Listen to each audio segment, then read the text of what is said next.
नमस्कार, आपका अखबार के YouTube चैनल पर आपका स्वागत है। मैं हूं प्रदीप सिंह। आज बात करेंगे दो खबरों की।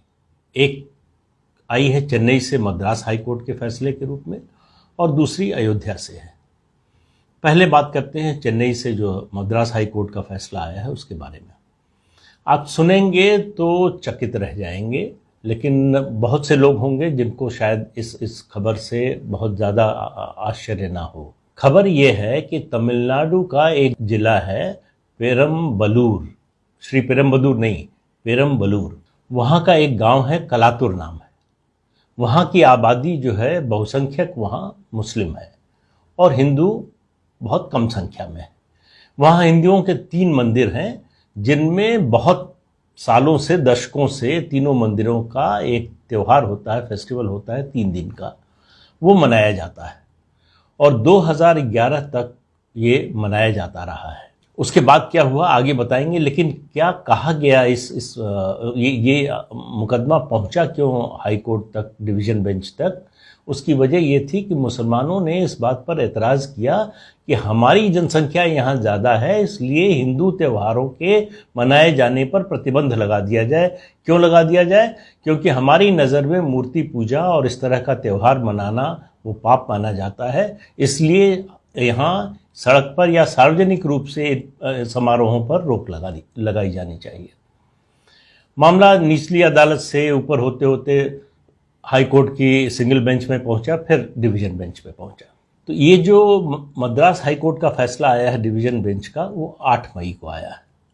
लेकिन आपने देखा होगा कि देश के किसी बड़े मीडिया घराने में, बड़े समूह में, वो चाहे टीवी चैनल हो चाहे अखबार हो, ये खबर आपको देखने को नहीं मिली होगी।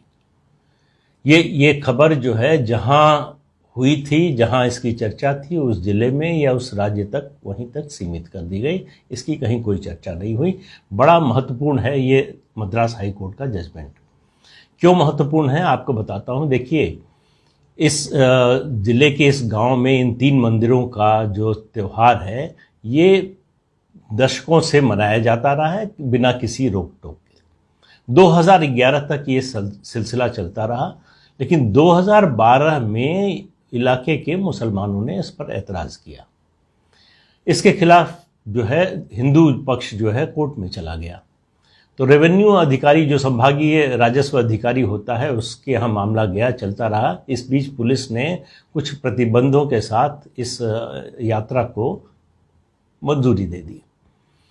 जब राजस्व अधिकारी, संभागीय राजस्व अधिकारी का फैसला आया तो उसने कहा कि ये त्यौहार मनाए जाते रहेंगे, लेकिन ये इतने प्रतिबंध होंगे, प्रतिबंधों के साथ इनको मनाए जाने की छूट दी। लेकिन मुस्लिम पक्ष फिर भी अड़ा रहा कि नहीं, ये ठीक नहीं है। तो मामला जो है वे बढ़कर आया मद्रास हाई कोर्ट की एकल बेंच के पास। मद्रास हाई कोर्ट की एकल बेंच ने जो राजस्व अधिकारी का फैसला था उसको बहाल रखा और कहा कि त्यौहार मनाया जाता रहेगा, लेकिन ये प्रतिबंध लागू रहेंगे।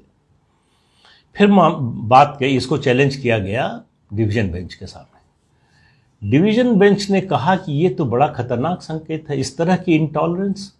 अगर यही बात दूसरे इलाकों में, देश के जो हिंदू बहुल इलाके हैं, वहाँ हिंदू कहने लगे दूसरे धर्मों के त्योहारों के बारे में, तो फिर क्या होगा? फिर तो देश में अराजकता होगी, दंगे होंगे, खून खराबा होगा।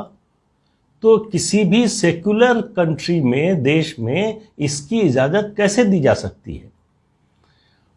मामले की पूरी सुनवाई हुई। इसमें 2015 से या 2012 के बाद थोड़े, उसके बाद 2015 और 18 के बाद ज़्यादा रिस्ट्रिक्शंस लगे। उन सब के बारे में हाई कोर्ट ने कहा कि जो डिस्ट्रिक्ट म्यूनिसिपैलिटीज एक्ट है 1920 का, 1920 का, उसके मुताबिक इलाके की हर सड़क और हर गली पर वहाँ के रहने वाले सब लोगों का समान अधिकार है। वो माइनॉरिटी में है, मेजॉरिटी में है, वो इस धर्म के हैं, उस धर्म के हैं, इससे कोई फर्क नहीं पड़ता। उनको अपना त्यौहार मनाने, वहाँ पर यात्रा और या इस तरह का जुलूस निकालने का अधिकार है। यहाँ तक कहा कि ये भी कोई आधार नहीं हो सकता इस तरह के जुलूस को रोकने का कि रास्ते में किसी और धर्म का पूजा स्थल पड़ता है। हाईकोर्ट ने कहा ये कोई कारण नहीं है।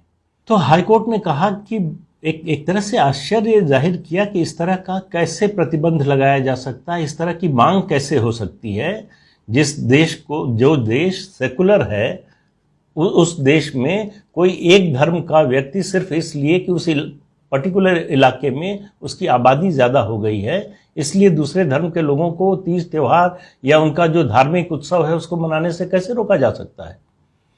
तो जो पिटीशन किया था, जो मुकदमा लेकर गए थे हिंदू पक्ष के लोग, उनसे उन्होंने कहा, मद्रास हाईकोर्ट की डिवीजन बेंच ने, कि जो 3 दिन का त्यौहार है, पहले दिन और दूसरे दिन बिना किसी प्रतिबंध के, ध्यान से सुनिए, बिना किसी प्रतिबंध से इलाके की हर सड़क और हर गली से ये जुलूस निकल सकता है, कोई रोकेगा नहीं। तीसरे दिन जो उनकी प्रथा थी ये इस त्योहार को, इस जुलूस को मनाए जाने की, इसको, उसमें यह था कि हल्दी मिला हुआ पानी का छिड़काव होता था। हिंदू पक्ष ने खुद ही कहा कि हम जो है इसको बंद कर देंगे, ये छिड़काव नहीं करेंगे। तो डिवीजन बेंच ने कहा कि वो जब खुद ही मानने को तैयार है तो उस पर कोई आदेश देने की जरूरत नहीं है अलग से, और पुलिस को कहा कि आप ये इंश्योर कीजिए कि ये जुलूस, ये त्योहार हमेशा की तरह जैसे दशकों से मनाया जाता रहा है वैसे ही मनाया जाए, हर गली और हर मोहल्ले की सड़क से जो है निकले, गली मोहल्ले से, और सिर्फ आपका काम इतना होगा ये इंश्योर करना कि कोई दुर्घटना ना होने पाए। बात यह है कि ये चेन्नई के एक ज़िले के एक छोटे से गांव की बात है, लेकिन बात इतनी साधारण नहीं है। ये बात मानसिकता की है, ये प्रवृत्ति की है। ये कौन सी प्रवृत्ति है जिसके चलते ये दावा करने का किसी को ये अधिकार तो छोड़िए, ये साहस भी हुआ कि हम चूंकि यहाँ आबादी में ज़्यादा हैं इसलिए आप अपने तीज त्यौहार मनाना बंद कर दीजिए, यहाँ नहीं हो सकती पूजा, यहाँ धार्मिक जुलूस नहीं निकल सकता। ये आने वाले दिनों का संकेत है। और आप याद कीजिए, पश्चिम बंगाल की बात बहुत दिनों से मैं कर रहा हूँ।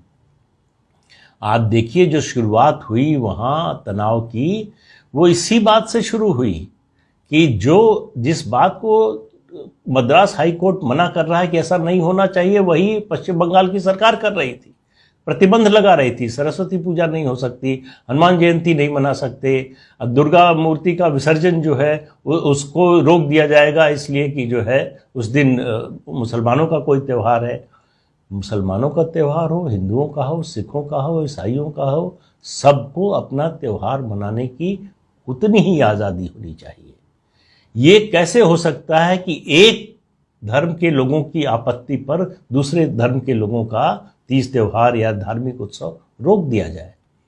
ये जो प्रवृत्ति बढ़ रही है पश्चिम बंगाल में, जो खतरे की ओर मैं इशारा कर रहा हूं, ये इसी के कारण है। ये ज्यादा खतरनाक इसलिए बताता हूं कि उसको सरकारी संरक्षण प्राप्त है, उसको सरकारी मान्यता प्राप्त है कि ऐसा मांगने का अधिकार है उनको, और वो इसको रोक सकते हैं क्योंकि उनके हाथ में सत्ता है, उनके हाथ में पुलिस है, प्रशासन है, तो इसको रोक सकते हैं। अब दूसरी खबर एक आई है अयोध्या से। अयोध्या के एक गांव में जो हिंदू बहुल है, लगभग शायद 80-90% जो है आबादी वहाँ की हिंदू है, वहाँ उन्होंने एक मौलवी को, जो एक मदरसे में पढ़ाते थे पहले, उनको ग्राम प्रधान चुना है। हिंदुओं ने एक मुसलमान को ग्राम प्रधान चुना है। तो इन दोनों प्रवृत्तियों का अंतर देखिए। आप किसी धर्म की बात मत कीजिए, इस धर्म का उस धर्म का, मैं कह रहा हूं कि इस प्रवृत्ति को देखिए। जो एक प्रवृत्ति है जो कहती है हमारी आबादी ज़्यादा हो गई इसलिए आप त्यौहार नहीं मना सकते, दूसरी ओर दूसरी प्रवृत्ति आप देखिए जो मेजॉरिटी में होते हुए माइनॉरिटी के व्यक्ति को अपने गांव की जिम्मेदारी सौंपता है।